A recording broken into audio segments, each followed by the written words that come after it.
I'm Solshi. This video features an abandoned, partially underwater fishing village in Inazuma that I designed. I hope you guys enjoy and stay tuned for the story behind this abandoned village.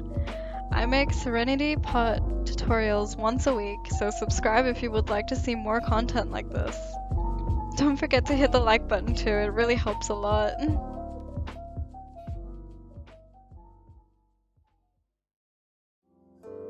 Locked away in a corner of the mountainous terrain of Yashiori Island stands a village once populated by naive inhabitants who trusted the shogun's eternity. They were known for their fly fishing expertise, delivering the best seafood in all of Teyvat. Those days were much simpler, before the impossible happened. The shogun herself never cared much for savory dishes. However, even the fish that came from the pools of Sapphire Grace was some of the most sought after by merchants and common folk alike. Ei and Makoto had always had a relationship of ups and downs.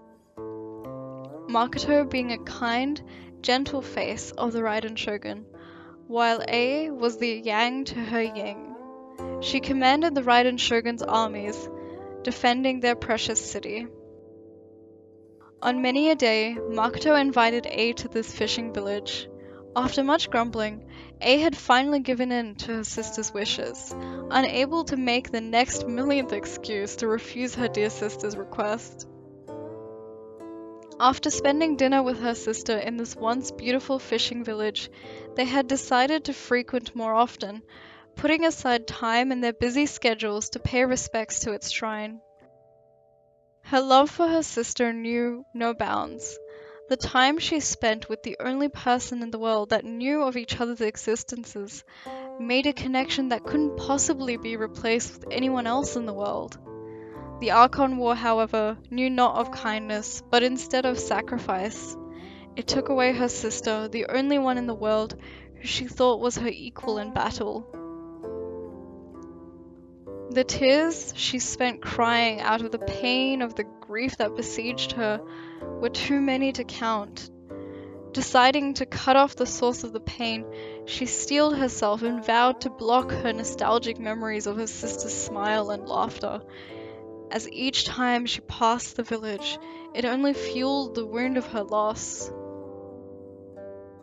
Many years later, she'd be unable to escape from confronting her demons, in the form of a giant serpent attacking the country in which she holds so dear. The serpent was by the name of Orobashi, a Japanese mythical creature, once again attacking the nation to which she promised eternity. Despite slaying the terrible creature, once again she lost a well-loved comrade, as well as casualties from the village she failed to protect. Its citizens, caught in the fight between Orobashi and the shogun's armies, were massacred brutally. The mass killing of their families brought great pain to the shogun, the guilt from neglecting the place in which brought her such happiness being too hard of a burden to ignore. Now, there stands the ghost of the once famous village, its name forgotten, its people long lost in the span of time.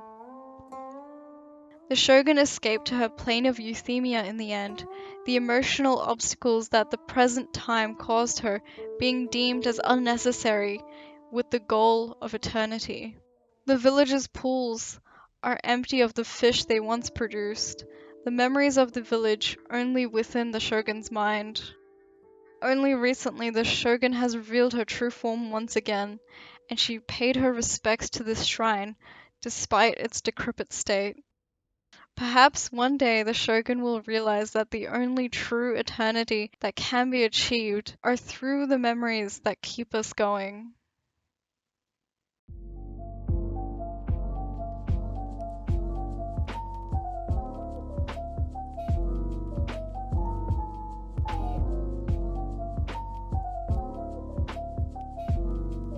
I really hope you guys enjoyed the story, and please comment down below what you thought of it. Was it interesting? Was it boring? Or what do you think would make the story more exciting?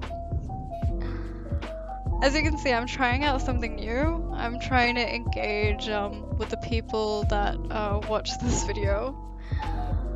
And this led me to trying out this new format because I've never seen anyone do this, so this is just a kind of experiment, I guess. Yeah, and if you want me to talk less or if the volume wasn't so good, please let me know as well. This build, it was a bit challenging, mostly because the first time when I filmed it, I ended up losing all of my files because of formatting error, and it was so frustrating.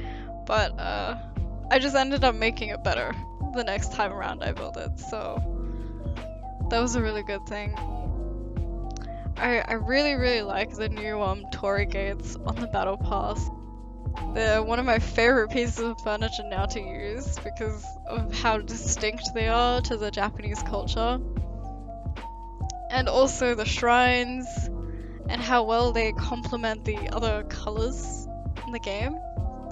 Especially the trees from Liyue I used in this tutorial.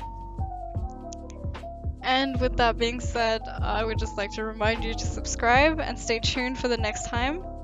I'm really looking forward to my next video.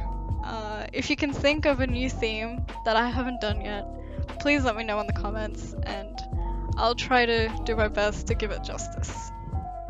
Thank you so much. Bye bye.